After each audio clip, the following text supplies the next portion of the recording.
खड़गमाला का जो अगला पार्ट है, पिछले पार्ट में हमने 9 चक्रों के विषय में थोड़ा समझा था कि 9 चक्र की देवी कौन सी है, योगिनी कौन सी है, 9 चक्र का अर्थ क्या होता है। देखने जाए तो श्री चक्र बाह्य रूप से और आंतरिक रूप से एक बिंदु से लेकर वृत्त तक की जो यात्रा है, सृष्टि क्रम से देखने जाए या संहार क्रम से देखने जाए, अस्तित्व मूल बिंदु है। मूल बिंदु में जब चेतना का प्रवेश होता है, वहां संक्षोभन होता है। मूल बिंदु के अंदर जब कुछ आहत होता है, स्पंदन होता है, तो वो स्पंदन पूरे चक्र को संचारित करता है।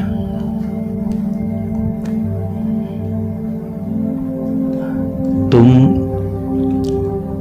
अगर मंदिर जाते हो, भगवान के कोई भी मंदिर में जाते हो, बाहर एक बेल लगाया होता है, घंट लगाया हुआ होता है। जब तक कोई बजाता नहीं है, उसके अंदर से आवाज नहीं आती। पर जैसे ही किसी ने थोड़ा स्पर्श कर दिया, थोड़ा उसके ऊपर आघात कर दिया, तो जो धातु का रणकार होता है, वो जो पूरा बेल होता है, जो पूरी घंटी होती है बड़ी वाली, उसकी नोक तक जाएगा और जिस चेन के ऊपर लटका होगा या तो जिस चीज के ऊपर लटका होगा, वहां पर भी उसके वाइब्रेशन पहुंचेंगे। साथ में उसकी जो ध्वनि है और उसके सूक्ष्म वाइब्रेशन है, वो पूरे मंदिर के परिसर के अंदर घूमते रहेंगे। ऐसा ही कुछ श्री चक्र के अंदर होता है। ये थोड़ा मेरी भाषा में समझा रहा हूं, उसका कारण ही कि सोहली भाषा है। मैं बड़ी बड़ी बातें करूंगा लेकिन समझ में नहीं आएगा कुछ, तो सब व्यर्थ हो जाएगा। तो समझना यही पे है कि कोई भी एनर्जी के ऊपर जब आघात होता है, कोई भी पार्टिकल के ऊपर आघात होता है, तो वो आघात होने पर उसका विस्तरण होता है, उसका प्रसरण होता है और वो प्रसरण होते होते उसके अनेकों रूप बनते जाते हैं। ऐसा ही कुछ है कि मूल बिंदु अति सूक्ष्म है। मूल बीज एक बहुत ही सूक्ष्म है, लेकिन जब उसके अंदर ऊर्जा का संचारण होता है, तो ऊर्जा संचरित होते होते उसके नए आयामों के अंदर, नए स्तर के अंदर वो ऊर्जा विस्तरण होती रहती है और एक के बाद एक, एक के बाद एक, एक के बाद एक सृजन होता है। यही अगर आप देखने जाए तो बिग बैंग थियरी है। इसे ही वेदों में एकोहम बहुश्यामी कहा गया है। नाद जो होता है, स्पंदन जो होता है, वो बिंदु को स्पर्श करता है और बिंदु 2 भागों के अंदर, पहले 2 भाग के अंदर एकोहम बहुश्यामी, तो एक में से पहले 2 तो बनेंगे ही, अस्तित्व में आएंगे ही। 2 से नहीं तो एक तीसरा न्यूट्रल स्तर अस्तित्व में आएगा। 1 से द्वय बना, द्वय से फिर त्रय के ऊपर आएंगे, फिर चतुर्थ होता है। ये संख्या जो बनी 1 से 9, ये पूर्ण संख्या है और 0। इसके अंदर ही पूरा गणित है। श्री चक्र के अंदर 0 भी है और 9 भी है।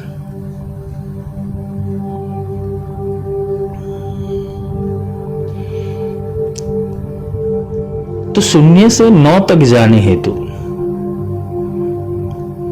माया को अस्तित्व में लाना पड़ा, क्योंकि जब तक शून्य था तब तक कुछ नहीं था। तब तो ना मंत्र थे, ना तंत्र थे, ना यंत्र था, ना घोर था, ना कोई क्रिया थी, ना वेद थे, ना उपनिषद थे, ना आगम तंत्र थे।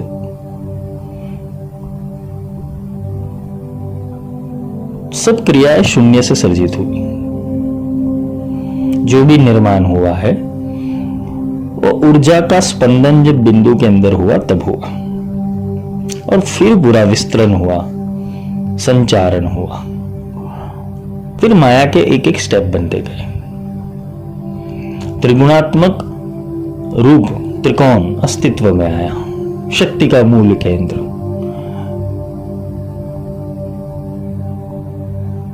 क्योंकि जो वर्तुल सूचित करता है वही त्रिकोण सूचित करता है,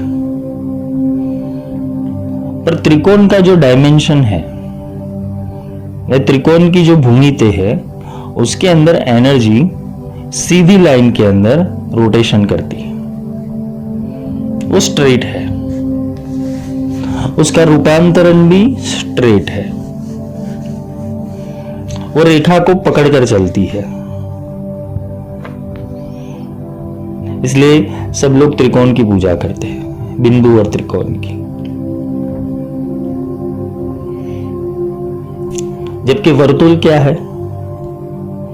एक बिंदु का रोटेशन होते होते, एक स्थान के ऊपर से रोटेशन होते होते वो एक सर्कल बनाता है, 360 डिग्री का सर्कल बनाता है। और वो 360 डिग्री कहां से शुरू होता है, कहां से खत्म होता है, एक बार बन गया तो फिर वो चक्र चालू का चालू ही रहता है। यहां बात आती है श्री चक्र की भूमिति को समझने हेतु। तो इसमें कितने त्रिकोण हैं? बिंदु है, वर्तुल है, चतुष्कोण है।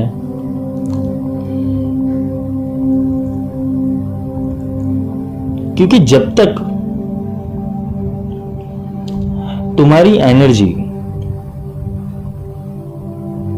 जो चारों ओर घूम रही है, जो माया का बंधन है, वो चारों दिशाओं के अंदर पूरा कॉर्डन करके रखा हुआ है, जो त्रैलोक्य मोहन चक्र है। आप किसी किले की रचना देखेंगे तो पूरा उसका जो कॉर्डन होगा, उसकी कंपाउंड वॉल होगी, वो पूरी चतुष्कोण होगी।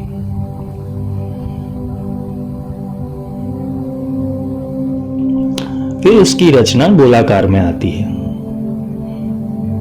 अब कोई भी मंदिर भी ले लो तो उसकी जो भूमिति होगी पहले चतुष्कोण से चालू होगी। शिवलिंग तो मध्य में आता है, बिंदु मध्य में आता है।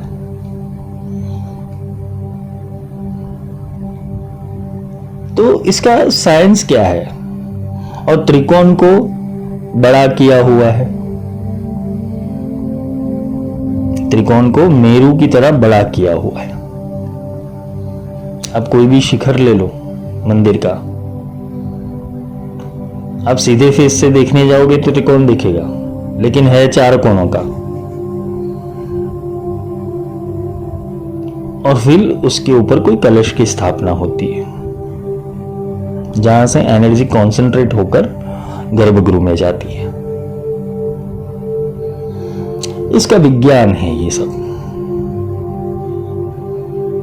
कि ऊर्जा को कौन कौन से दायरे में ये ब्रह्मांड ने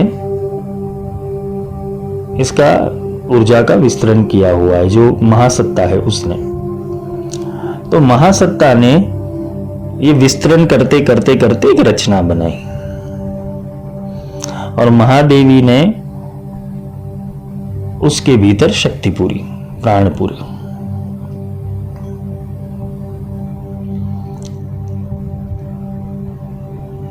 जब महादेवी ने इस चक्रों के अंदर, या तो जिसे हम बोलते हैं कि स्थूल तत्वों के अंदर जब प्राण पूरे, तो वो जीवित हुए। जीवित यानी कार्यशैली में आए।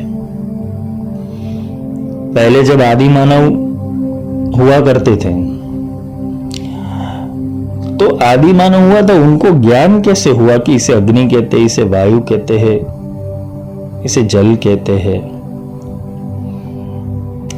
इसे आकाश कहते हैं, जबकि वहां तो वाणी की उत्पत्ति ही नहीं हुई थी। प्राण पूर्ण। क्योंकि जब भी कोई रिसर्च होता है या तो कोई प्रयोग होता है, कोई आविष्कार होता है, तो बेसिक स्तर के ऊपर वो आविष्कार के अंदर बेसिक नीड्स ही होगी जिससे वो एक सुविधा उपलब्ध करवा सके। जैसे पहले के जमाने के अंदर फ्रिज का आविष्कार हुआ, टेलीफोन का आविष्कार हुआ, या हम देखें टीवी का आविष्कार हुआ। तो टीवी पहले कैसे थे, टेलीफोन पहले कैसा था, सबके घर लैंडलाइन हुआ करता था। उत्क्रांति होते होते होते आज स्मार्टफोन आ गया, स्मार्ट वॉच आ गई। जो डब्बा था टीवी, वो फ्लैट हो गया। तो ये आविष्कार जैसे जिसकी सोच चली होगी, ऐसे जिसने भी ये आविष्कार किए होंगे, तो बेसिक स्तर के ऊपर वो आविष्कार करने हेतु उसका पर्पस क्या होगा, सुविधा। कैसा हो सकता है, एक प्रोबेबिलिटी है। और प्रोबेबिलिटी के अंदर जब कोई सक्सेस हो जाता है, एक संभावना को जब तुम भौतिक स्तर के ऊपर उसे सिद्ध कर देते हो, तो उसे आविष्कार कहते हैं। आविष्कार की व्याख्या यही हो सकती है कि किसी विचार और संभावना को भौतिक स्तर के ऊपर उसका प्रमेय सिद्ध करना। जब प्रमेय सिद्ध हो जाता है तो प्रथम आविष्कार अस्तित्व में आता है, और फिर वो आविष्कार के अंदर इंटीग्रेशन होता है। मेरा गणित बहुत, जब मैं स्कूल में पढ़ा करता था तो गणित बहुत डाउन होता था। 10th तक ठीक था, फिर 11th 12th में आते आते कुछ सब्जेक्ट ऊपर से जा रहे थे। इंटीग्रेशन, डेरिवेशन, जब सिंबल्स आए, जब 1 2 3 हट गए, साइन थीटा कॉस थीटा आ गया, सब बाउंसर होने लगा था। पर वो सब सिंबॉलिक था। अभी समझ में आ रहा है इतने सालों बाद कि उसकी भी जरूरत थी, क्योंकि वो भी एक लैंग्वेज है। क्योंकि किसी भी चीज को सिद्ध करने हेतु उसका प्रमेय बनाना पड़ता है, उसका एग्जाम्पल सेट करना पड़ता है, उसका RHS = LHS कंप्लीट करना पड़ता है। क्योंकि विज्ञान आविष्कार को मानता है, थियरी को नहीं मानता है। क्योंकि थियरी बहुत सारी वैज्ञानिकों ने बना ली, लेकिन वही वैज्ञानिक सत्य साबित हुए जिसने वो आविष्कार से सिद्ध कर दिया वो प्रमेय। ऐसा ही कुछ महाविद्याओं के अंदर है। मेरे 10 महाविद्याओं के लेक्चर सुनोगे तो पूरा साइंस पढ़ा हुआ है उसके अंदर, पूरा तत्ववाद और तत्व रहस्य ही पढ़ा हुआ है। क्योंकि मंत्र क्या कहता है, स्तोत्र क्या कहता है, कवच क्या कहता है, इत्यादि सब तो पुस्तक में भर भर के पढ़ा हुआ है। लेकिन बेसिक नॉलेज कब खुला? क्योंकि बेसिक आविष्कार होगा तुम्हारे भीतर, तभी जाके तो तुम इंटीग्रिटी करके वो तत्वों को समझ पाओगे, वो निहित तत्वों को समझ पाओगे।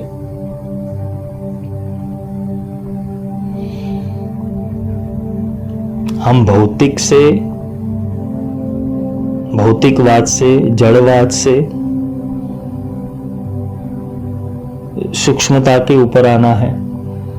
हमारी सोच ऊर्जा से संलग्न होनी चाहिए।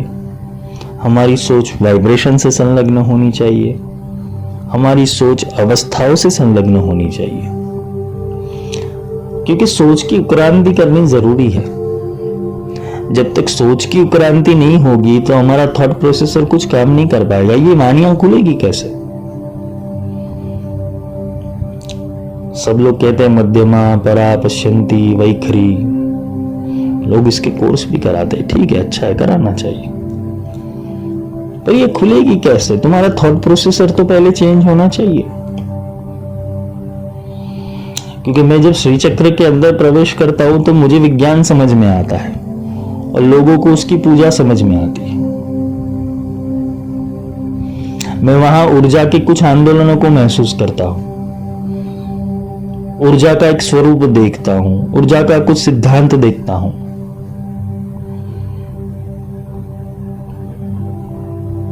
तो ऊर्जा का सिद्धांत में अगर देखता हूं तो ऊर्जा की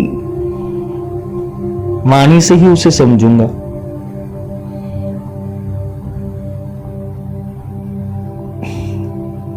इतने 10 त्रिकोण अंदर है, 10 त्रिकोण बाहर है, 14 त्रिकोण है, अष्टदल है, षोडश दल है, चक्र है, वृत्त है, ये सब मैं सोचूं कैसे? क्योंकि मुझे चाहिए परिणाम सिद्ध वस्तु। किसका परिणाम सिद्ध होना चाहिए? अगर मैं एक तर्कवादी हूं तो, अगर मैं एक मूर्ख हूं तो मैं क्या करूंगा? कोई पुस्तक ले लूंगा, मंत्र पढ़ूंगा, सामने यंत्र रख दूंगा, पुस्तक में जैसे पूजा विधि बताई है वैसे कुमकुम, हल्दी, अष्टगंध, कपूर का दिया, कुछ नैवेद्य रख दूंगा, आरती कर लूंगा, ये सब मैं करूंगा। अगर मेरी सोच उस चीज को नहीं समझने की है तो, अगर मेरी सोच वो वस्तु को समझने की है तो मैं उसके डिटेलिंग में उतरूंगा पहले। क्योंकि अभ्यास यही सूचित करता है, साधना कोई जपात्मक, मंत्रात्मक या किसी आवर्तन का अस्तित्व नहीं है। साधना आवर्तन कब सिद्ध होता है? जब उसकी साधना की सूक्ष्मतम अवस्था के अंदर हम प्रवेश करें, सूक्ष्माति सूक्ष्म। अगर मैं किसी विषय में डूबना चाहता हूं तो पूर्ण रूप से डूबूंगा, आधा अधूरा नहीं डूबूंगा। कुछ लोग तो किनारे के ऊपर रहकर ही बस आनंद लेते हैं। बगलामुखी, जब लोग बगलामुखी का ध्यान करते हैं या तो ध्यान मंत्र पढ़ते हैं, बहुत हंसी आती है। हंसी इसलिए आती है कि भगवती को समझा ही नहीं, बस ध्यान करने बैठ गए। कैसे समझ में आएगी वो? मैं आंख बंद करूंगा और उसे द्विभुजाम स्वरूप के अंदर देखूंगा, चतुर्भुजाम स्वरूप में देखूंगा, अष्टभुजाम स्वरूप में देखूंगा, उसके पीछे वो पीला प्रकाश देखूंगा, पीतांबर। बस ये कल्पना शक्ति के अंदर मैं जी रहा हूं। वैसा ही त्रिपुर सुंदरी के अंदर है, उसका सिंदूर वर्ण बताया गया है। त्रिपुर सुंदरी का सिंदूरारूढ़ विग्रह त्रिनयना, उसका सिंदूर वर्ण है। बगलामुखी का पीतांबर वर्ण है।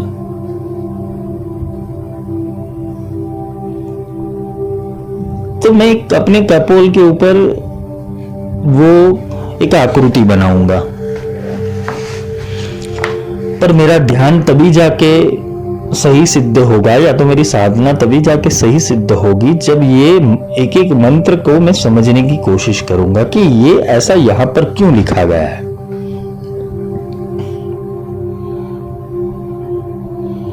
भगवान विष्णु के ध्यान में बोला शांताकारम भुजग शयनम, भुजंग शयनम। भुजंग यानी शेष, कुंडलिनी।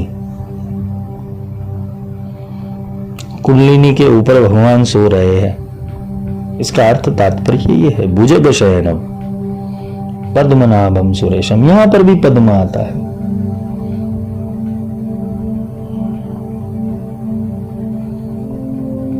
सुरेशम, सुर ईश, सुर और असुर। जो सुर में श्रेष्ठ है, जो सुर का भी इस ईश है, उसे सुरेश कहते हैं, सुरेशम। तो हर एक देवताओं की अपनी एक क्रोमा थेरापी है। जब हम उसके ध्यान में उतरते हैं, जैसे मैंने बोला कि बगलामुखी के मंत्र का लोग ध्यान कर लेते हैं, पर वो ध्यान की जो वाणी है वो सुलझा नहीं पाते कि क्या कहना चाहता है ये मंत्र। मध्य सुधाब्दी मणि मंडप रत्न वेद्या सिंहासनो परिगताम परिपीत वर्ण। मध्य सुधाब्दी,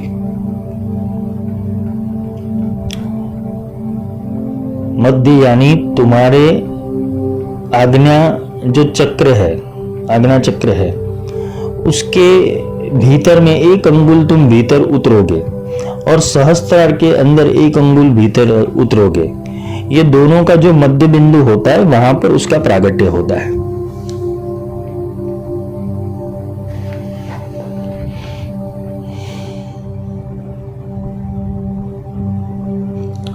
किसी काफी लोगों को वाइब्रेशंस आते हैं आज्ञा चक्र के ऊपर या तो सहस्त्रार के ऊपर, फिर वो वाइब्रेशन को फील करने बैठ जाते हैं। वो मेरे को वाइब्रेशन हुआ, लेकिन वो एनर्जी को अंदर नहीं खींचते। फिर वो एनर्जी कहां तक जाती है वो महसूस करने की कोशिश नहीं करते, क्योंकि एनर्जी ले जा रही है तुम्हें ध्यान में। वो एनर्जी को फील करते करते तुम्हें उतरना पड़ेगा अंदर।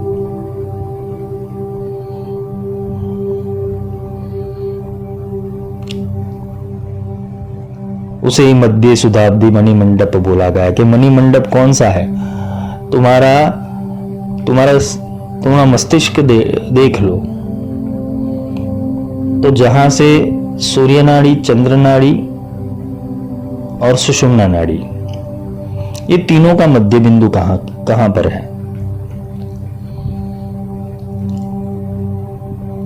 और अगर हम त्रिकोण देखने जाए तो हमारे बाएं कान से मस्तिष्क के ब्रह्मरंध्र तक और ब्रह्मरंध्र से दाएं कान के ऊपर ये त्रिकोण हो गया। उसका बिंदु मध्य सुधाब्दी मणिमंडप, वो मणिमंडप हो गया, देवी का बैठने का स्थान। रत्न वेद्या, रत्न वेद्या का अर्थ क्या है? जिसके पास रत्न रूपी ज्ञान है। रत्न, रत्न मिलना, अनमोल रत्न मिलना, यानी कि देवी के तत्व को समझ लेना। सिंहासनो, आसन कौन सा है? सिंह रूपी, यानी जिसने अपने भय को दूर कर दिया है। खैर हम बगलामुखी में चले गए, बात हो रही थी त्रिपुर सुंदरी की।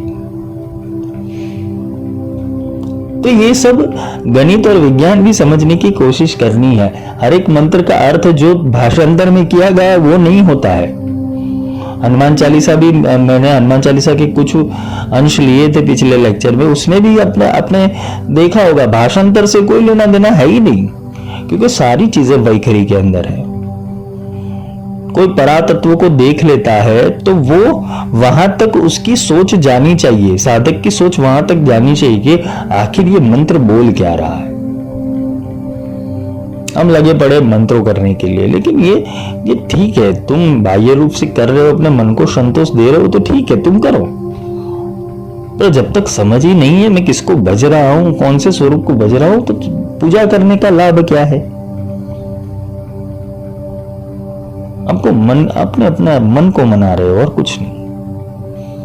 काफी लोगों की ये आइडियोलॉजी हो चुकी है, या तो फिर ये रोज बरोज की जो बोलते हैं ना कि निधि ध्यान की क्रिया हो गई कि इतने घंटे मुझे जप करना है, इतना घंटा ध्यान करना है, इतना घंटे मंत्र करना है, इतना तर्पण करना है, तो वो फिर उसका रूटीन हो जाता है। वो रूटीन होने के बाद जब वो नहीं करता तो उसको सेटिस्फेक्शन नहीं मिलता। मेरी पूजा अधूरी रह गई।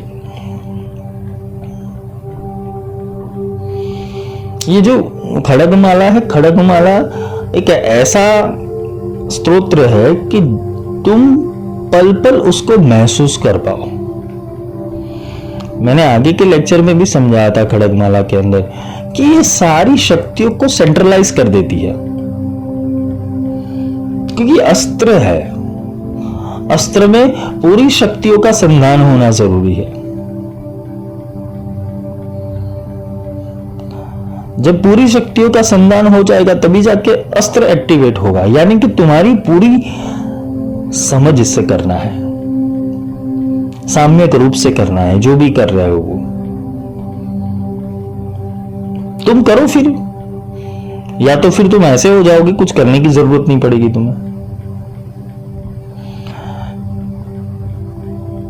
गुरु का ज्ञान यहां पर काम आता है। गुरु हर एक चीज को खोल के देता है तुम्हें। तुम क्या करते हो कि केला तो खाना चाहते हो लेकिन उसको छिलके के साथ खाना चाहते हो, और जब गुरु क्या कहते हैं, छिलके के साथ पशु लोग खाते हैं, मनुष्य नहीं खाता, छिलके उतार कर खाओ।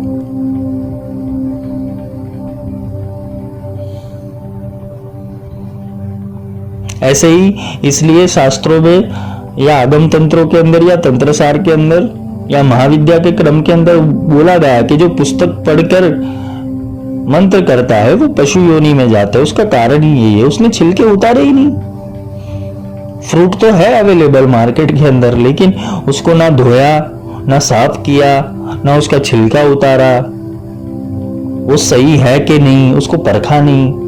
हम सब्जी लेने जाते हैं तो चार ओर से दिखते कि सब्जी अच्छी है कि नहीं। तो फिर भगवान के मामले में या तो भगवती के मामले में, महाविद्याओं के मामले में, साधना के मामले में ऐसा हमारा वर्ताव क्यों है कि हम कुछ भी कर लेते बिना जाने बिना समझे।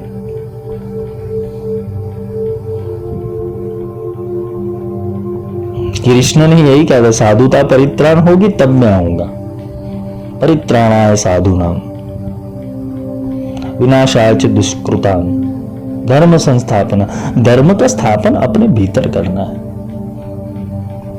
साधुता परित्राण हो चुकी है, साधु साधु नहीं रहे, मठाधीश पीठाधीश या तो जो अपने अपने स्तर के ऊपर बड़े बड़े महागुरु बन गए, साधुता परित्राण हो गई। क्योंकि उनको ना सिखाने में रस है ना ही सीखने में रस है, इसलिए वही परंपरा चलती आ रही है। आविष्कार कितना हुआ श्री विद्या के बाद, चलो 14 संप्रदाय हो गए। 14 संप्रदाय के बाद आविष्कार क्या हुआ उसके अंदर? उसके बाद श्री विद्या के नए डायमेंशन किसी ने खोजे ही नहीं, वो तो अनंत है। डूबना जरूरी है, बिंदु तक आना जरूरी है। पिंडेशु ब्रह्मांड में जो जो जो श्री चक्र के अंदर है वही ब्रह्मांड के अंदर है। ब्रह्मांड की भूमिति भी यही है।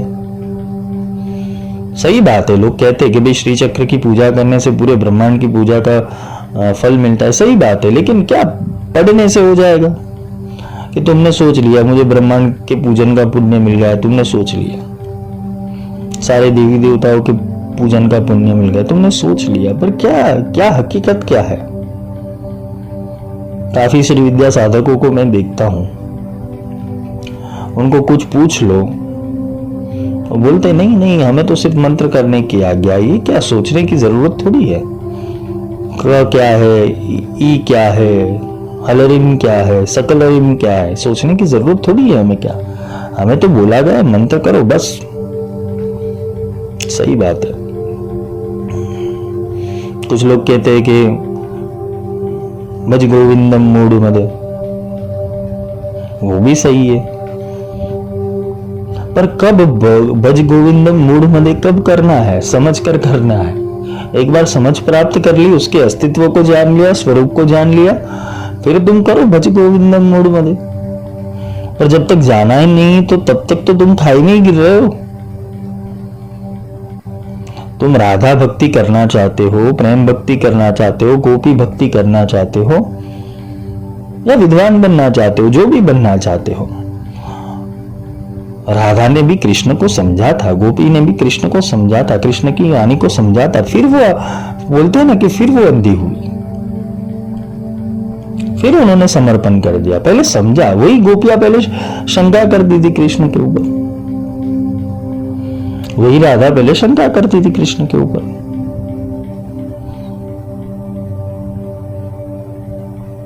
समझना पड़ता है, गोविंद को भजने के लिए या तो परमात्मा को भजने के लिए पहले उसका साम्य रस समझ लो।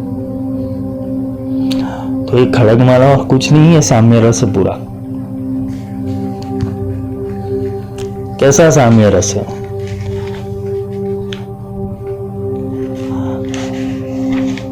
साम्य रस कौन सा है? भगवती की शक्तियों का।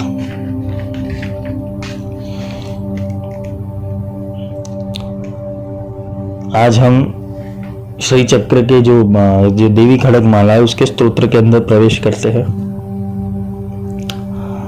और फिर हम आगे बढ़ते हैं। मीन्स कि स्तोत्र के अंदर जो पहला जहां मंत्र की शुरुआत, स्तोत्र की शुरुआत होती है, उसके आगे का जो है ध्यान है, विनियोग है, न्यास है, ये सब समझाने बैठूंगा तो और भी समय चला जाएगा। पर जहां से स्तोत्र की शुरुआत होती है, तो स्तोत्र कौन सा है? एम ह्रीम श्रीम ओम। एम ह्रीम श्रीम ओम। वाग्भव बीज, माया बीज और श्रीम बीज। यहां पर श्री है, श्रीम और श्री में अंतर है। श्रीम है वो लक्ष्मी प्रदायक, या तो एक शक्ति के ऊपर बिंदु, यानी वो वाइब्रेशन के रूप में है श्रीम। श्री क्या है? शक्ति है। श्रीम क्या है? उसके ऊपर बिंदु है, यानी उसके साथ उसका शिव तत्व जुड़ा हुआ है। एम क्या है? वाग्भव बीज, इसे सरस्वती बीज भी कहते हैं।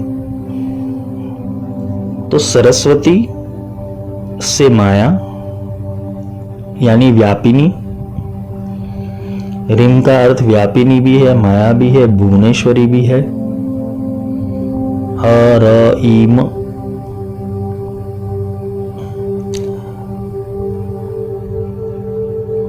जो व्यापिनी शक्ति है।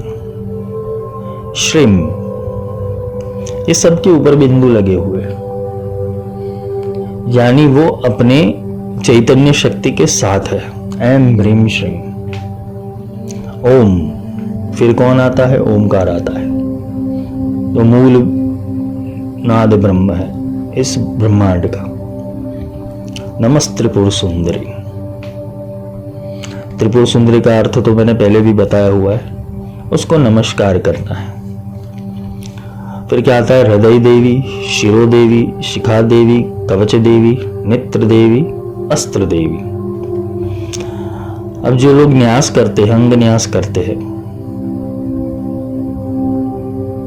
रुषादि न्यास, अंग न्यास, उनको पता होगा कि शक्ति की स्थापना कौन कौन से अंग के ऊपर करनी चाहिए। न्यास जो प्रक्रिया है वो शक्ति और चेतना को अपने शरीर के कुछ केंद्रों के ऊपर स्थापित करने की क्रिया है और वहां से स्फुरन करने की क्रिया है।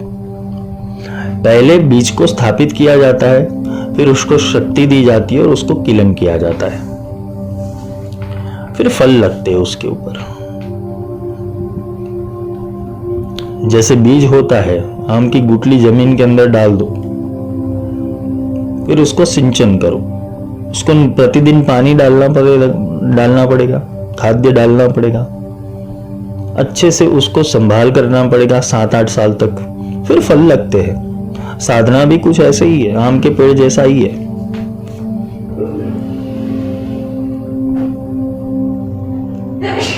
कि उसके अंदर तुम्हें अपनी पूरी चेतना डाल देनी पड़ेगी। तो जो शक्ति है वो शरीर के अंगों पर प्रस्थापित की जाती है। जो मूल शक्ति है क्लीम, ये शक्ति बीज किया जाता है, कहा जाता है।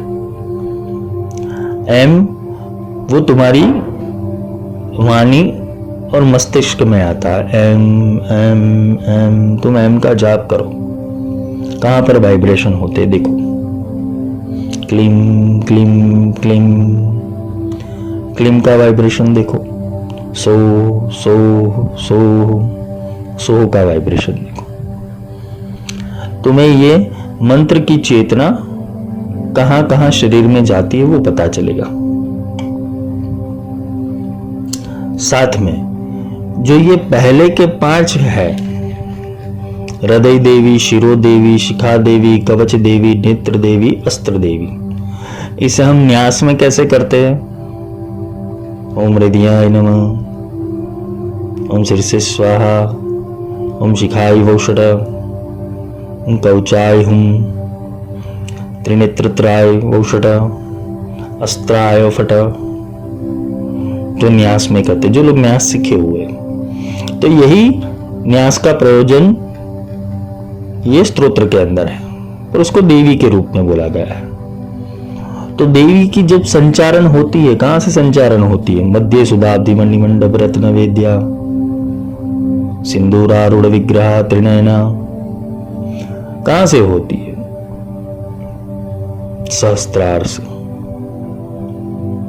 जब सहस्त्रार से चेतना नीचे आती है तो कहां पे उसे स्थान देना चाहिए? पहले हृदय देवी, भगवती को कहां धारण करना है? हृदय देवी, पहले हृदय में उतारना है, यानी भाव में उतारना है। जब तक भाव पैदा नहीं होगा ऊर्जा के लिए, चेतना के लिए, तो शक्ति कार्य कैसे करेगी? भाव ही शक्ति है। हृदय देवी, फिर क्या आती है? शिरो देवी, फिर से मस्तक पर धारण किया जाता है, माथे के ऊपर शिरो देवी। तो हृदय से संलग्न जो भी चेतनाएं हैं, जो भी भाव है, उसको हे देवी आप इसके अंदर बसे और इसे शुद्ध करें और इसको आप चलाएं। मैंने बोला था ना, सारथी बनाना पड़ेगा देवी को, तभी जाके ये समझ में आएगा। शिरो देवी, मेरे विचार के ऊपर, मेरी मानसिकता के ऊपर, मेरे कर्मों के ऊपर हे देवी आप विराजमान हो जाए। दृष्टा भाव। अगर सोचो एक दिन के लिए, अगर तुम्हारे भीतर देवी का वास है, वो महादेवी का वास है, तो वो महादेवी सोचेगी कैसे? कैसे चलेगी? कैसे उठेगी? कैसे बैठेगी? कैसे वार्तालाप करेगी? कैसे भाव रखेगी लोगों के लिए? यही तो सीखना है कि भगवान अगर तुम्हारे भीतर वास कर रहा है तो वो कैसे चलेगा, कैसे कर्म करेगा। हमारा कर्म दूषित यही होता है कि हम अपने आप को भगवान से भिन्न समझते, अलग समझते। और ये मैंने बोला ना कि सारी शक्तियों को सेंट्रलाइज करने का प्रोसेस है ये खड़गमाला। शिरो देवी एक दृष्टा के रूप में, एक साक्षी के रूप में। शिखा देवी वो ब्रह्म विद्या के रूप में। शिखा का अर्थ जो ब्राह्मण लोग पीछे शिखा रखते, शिखा का अर्थ है ये एंटेना है, यहां से वो चेतना को पकड़ा जाता है, वो सैटेलाइट है। अगर तुम्हारी पीनियल ग्लैंड देखी जाए तो उसके भीतर प्रवेशने का मार्ग इस शिखा देवी है।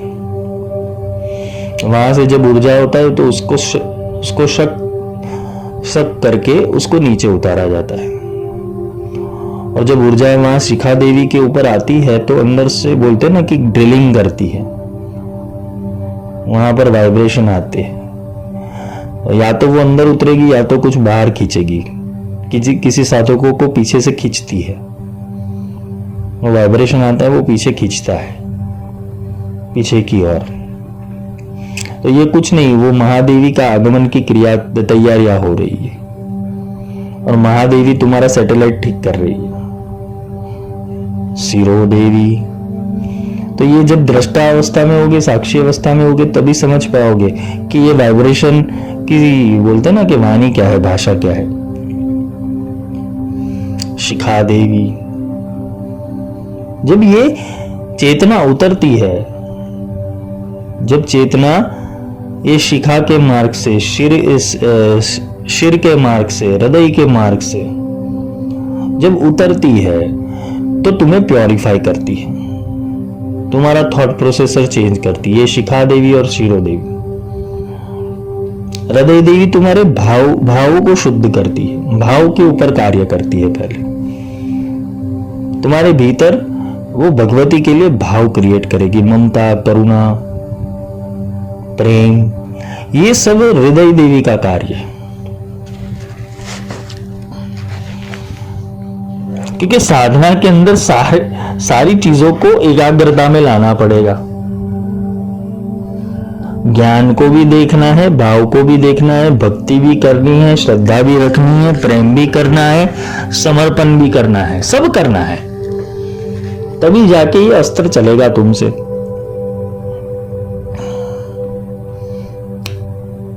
ये सब रसायन है, इंग्रेडिएंट्स है सब, जिससे तुम एक अच्छा पकवान बना पाओगे, एक अच्छी रेसिपी बना पाओगे। हृदय देवी, शिरो देवी, शिखा देवी, कवच देवी,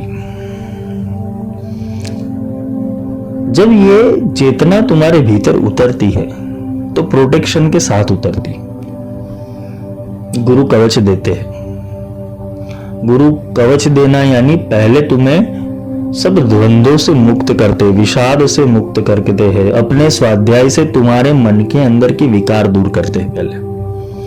क्योंकि कवच तभी टिक पाएगा, कवच तभी बन पाएगा कि जब तुम अधीन रहोगे उसके। मां प्रोटेक्ट करती है, भगवती प्रोटेक्ट करती है तुम्हें, पर कब करेगी? जब उसकी उंगली पकड़ के रखोगे, उसका कहना मानोगे, उसके साथ चलोगे। तुम्हें समर्पित होना है। कवच देवी तो प्रोटेक्शन देगी। जब तक तुम्हारा हाथ, तुम्हारी उंगली एक बालक रूप में भगवती के हाथ में, तब तक वो प्रोटेक्ट करेगी ही तुम्हें। कवच देवी। नेत्र देवी, नेत्र देवी यानी इसका अर्थ है कि तुम्हारा दृष्टिकोण बदलना, तुम्हारी दृष्टि चेंज कर देना। जब भगवती तुम्हारे नेत्रों में समाहित होगी तो तुम्हें ये संसार जो ब्रह्म सत्य है, जगत मिथ्या है, वो दिखाई देने लगेगा। नेत्र देही, नेत्र का अर्थ ये है, अपने नेत्र कितने? 2 है, तीसरा कौन सा है? ज्ञान चक्षु, शिव नेत्र, अग्नि नेत्र भी बोला गया है, जिससे कामदेव भस्म हो गए थे। कामदेव का भस्म होना यानी कर्म, जो कामनाएं हैं उसका भस्म होना।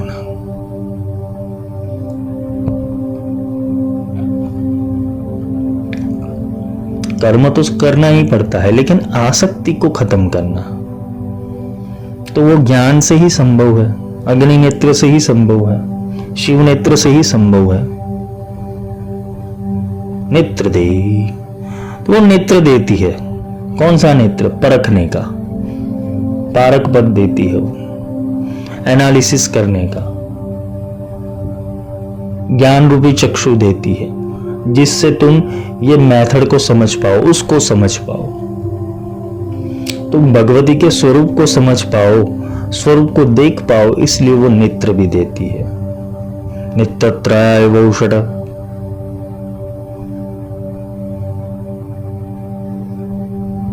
तीनों नेत्र को, ये 3 संगम है, इसे ही त्रिवेणी संगम कहा गया है। जो 2 स्थूल रूप से देख रहे हो, स्थूल नेत्रों से दो स्थूल नेत्रों से तुम जो देख रहे हो उसका एनालिसिस तुम्हारा थर्ड आई करता है। पर अगर थर्ड आई खुल जाता है तो एनालिसिस करने की जरूरत नहीं, वो सत्यम कथई कथई हो जाता है। फिर तीसरा नेत्र जब खुल जाता है तो सामने सत्य ही दिखाई देता है, असत्य की कोई गुंजाइश रहती ही नहीं, असत्य जैसा कुछ होता ही नहीं वहां पर, क्योंकि तुम जो महसूस करते हो वही सत्य होता है। फिर कितने लोग नहीं बोलते मुझे ऑरा दिखाई देती है, मुझे एनर्जी महसूस होती है। तो एनर्जी महसूस नहीं होती है, वो कहीं ना कहीं जगह के ऊपर तुम्हारा थर्ड आई थोड़ा एक्टिवेट हो गया है, वो स्टिम्युलेट हो गया है, तो तुम्हें कुछ टेलीपैथिक सेंस मिलने लगती है। पर उसका कार्य तुम लोगों को समझने हेतु, प्रकृति को समझने हेतु, माया को समझने हेतु करोगे तो कुछ नहीं हो पाएगा। इसको भगवती में लगा दो,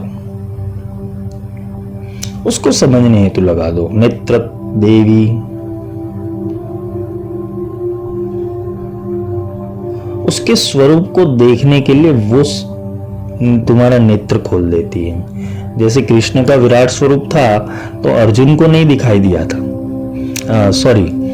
अर्जुन पहले नहीं देख पाता था, इसलिए भगवान ने क्या किया कि भाई मैं तुझे दिव्य चक्षु देता हूं, तभी जाके तुझे समझ में आएगा, तभी जाके तू देख पाएगा। और संजय को दिव्य दृष्टि ऑलरेडी वेद व्यास ने दी थी। हमें भी ऐसा कभी कभी लगता है कि भगवान हमको उनका विराट स्वरूप दिखा दे तो, पर ये पूरी प्रकृति उनका विराट स्वरूप ही है ना, और है क्या। अग्नि में वो है, जल में वो है, वायु में वो है, पृथ्वी में वो है, तो हम तो सबकी पूजा करते, तो वही तो है, वही तत्व तो है। इसलिए ये भगवती त्रिपुर सुंदरी जो ब्रह्म विद्या है, तो उसको धारण करने की विधि बताई गई है। ये कौन सी विधि है? हृदय देवी, शिरो देवी, शिखा देवी, कवच देवी, नेत्र देवी, अस्त्र देवी। अस्त्र तो ये हृदय से, सिर से, शिखा से, कवच से और नेत्र से ये अस्त्र तुम्हारे सामने आएगा।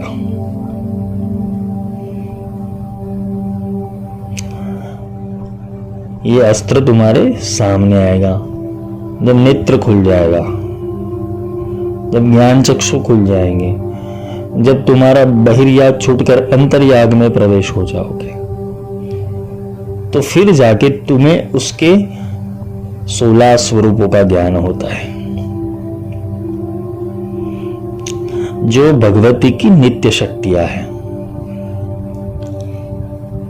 जो हमेशा भगवती के साथ रहती है और साधक के हित में कार्य करती है। श्री चक्र नगर साम्राज्ञिनी, इस श्री चक्र को नगर बोला गया। कौन सा नगर? तुम्हारे भीतर अगर देखे जाए तो तुम नगर से विशेष क्या हो? तुम्हारे भीतर अगर देखने जाए तो तुम्हारे मूलाधार तत्व के अंदर,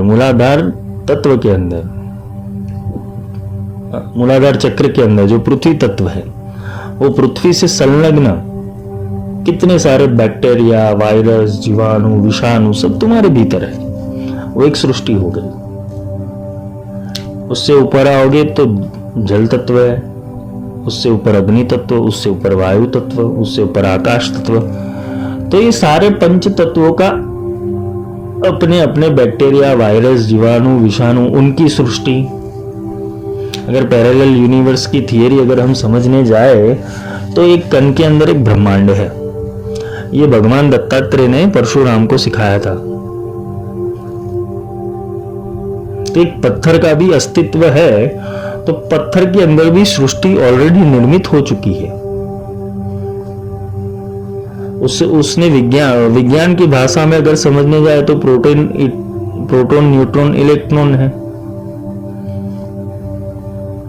और एक अणु के अंदर परमाणु रहता है, और परमाणु के अंदर ये सारी संज्ञाएं रहती है।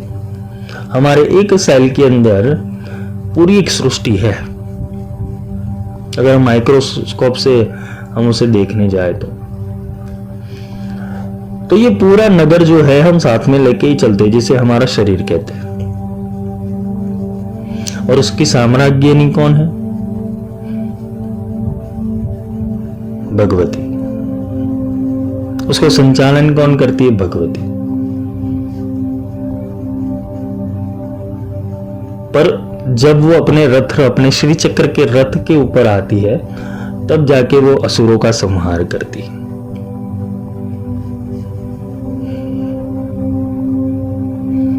तब जाके वो सारे असुरों का संहार करती है। असुर और कुछ नहीं, हमारे दुर्गुण है।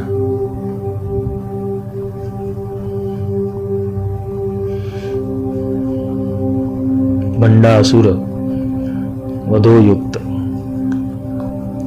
भंडासुर हमारे भीतर ही है, उसकी सेना भी हमारे भीतर ही है। वो जैसे जैसे उक्रांति होती जाएगी ऊर्जाओं की, वैसे वैसे देवी को स्वरूप धारण करने पड़ते हैं। क्योंकि नेगेटिव एलिमेंट भी इंटीग्रेट तो होंगे ही, जरूर नहीं कि पॉजिटिव ही हो, नेगेटिव। जब तुम कितने लोगों का प्रश्न है कि जब वो कोई भी असुर है वो भगवान की ही साधना करता है, भगवान से ही आशीर्वाद लेता है, फिर जाके वो विपरीत दिशा में क्यों हो जाता है? वरदान तो ईश्वर से ही लिया, फिर देवताओं से ही विरुद्ध, देवताओं के पीछे महादेव को, वो भस्मासुर था, वो महादेव से ही वरदान प्राप्त किया और महादेव के ऊपर ही चलाने लगा। या असुर बुद्धि कुछ भी कर सकती है। वैसे ही कुछ परीक्षण करने वाले आते हैं। ये साधना से होता क्या है? ये शक्ति से होता क्या है? मैं इतने दिन साधना कर दूं, क्या मुझे फल मिलेगा? भगवती फिर उनके पीछे गदा लेके पड़ जाती है कि इसलिए मेरे पास आया था तू, इतना ही समझा मुझे।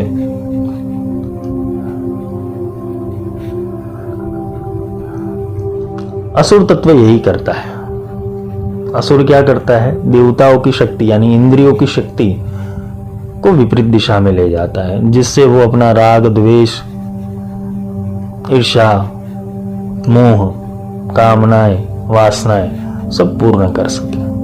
वो हमारे भीतर ही चलता रहता है। हम क्या करते? ब्रह्म विद्या को लेके ब्रह्म विद्या धारण कर दी, चलो सबने श्री विद्या की दीक्षा ले ली, बहुत सारे श्री विद्या धारक के। क्या किया तुमने जीवन के अंदर श्री विद्या लेकर? अभी वहां के वहां फंसे तो रहे। उक्रांति कहां हुई? उक्रांति कब मानी जाए? तुम्हारे ज्ञान की उक्रांति कब मानी जाए? कि जब तुम अंदर से कुछ बदल गए हो, लोग तुम्हें कहीं भी तुम बदल गए हो, तुम्हारी साधना यथार्थ हो, तुम जो साधना कर रहे हो वो यथार्थ रूप से तुम्हारे भीतर, तुम्हारे चरित्र के अंदर देखी जाए, तब जाके लगे कि नहीं भाई ये साधक है। हम तो क्या करते हैं? श्री विद्या की साधना करते, लेकिन जैसे थे वैसे ही। 10 साल पहले भी अपना स्वरूप देखने जाएंगे, जैसे थे वैसे ही। कुछ क्या फर्क पड़ा अपने हमारे थॉट प्रोसेसर के अंदर? 10 साल पहले भी वही मंत्र कर रहे थे, आज भी वही कर रहे हैं, कुछ फर्क नहीं पड़ा। मंत्र तो एक ही होता है, मंत्र तो एक ही करना चाहिए, लेकिन प्रॉब्लम ये है कि मंत्र करते करते करते तुम्हारे भीतर क्या वो मंथन किया तो अमृत निकला कि नहीं? कल्प वृक्ष निकला कि नहीं? ऐरावत निकला कि नहीं? उच्च श्रवा निकला कि नहीं? मंथन तो चलता रहा तुम्हारे भीतर देवासुर संग्राम का। इसलिए बोलते हैं ना कि खड़गमाला यही सिखाती कि सारी ऊर्जाओं को कॉन्सेंट्रेट करो, केंद्रित कर दो, केंद्रित करके अस्त्र चलाओ तो सारे विकार समाप्त कर पाओगे। तो यही है हृदय देवी, शिरो देवी, शिखा देवी, कवच देवी, नेत्र देवी, अस्त्र देवी। ये अस्त्र तभी अस्तित्व में आएगा। आगे जो वो भगवती 16 नित्या है, उसका प्रवचन कर लूंगा। कामेश्वरी, भगमालिनी, नित्य किल्लने, भैरुंडे, वही निवासिनी, महावज्रेश्वरी, शिवदूती, त्वरिते, कुलसुंदरी, नित्य नित्ये, नीलपताके, विजय, सर्वमंगले, ज्वालामालिनी, चित्रे, महानित्य, परमेश्वर, परमेश्वरी, कल हम यहाँ तक समझेंगे। अभी तो प्रवेश हुआ है, आगे आगे बहुत कुछ समझना है। एक एक चक्र के ऊपर जो उसकी शक्तियां है, जो उसके फेस है, जो अवस्थाएं है, जो उसका रहस्य है, वो समझते जाएंगे। आज के लिए इतना ही। जय माई की।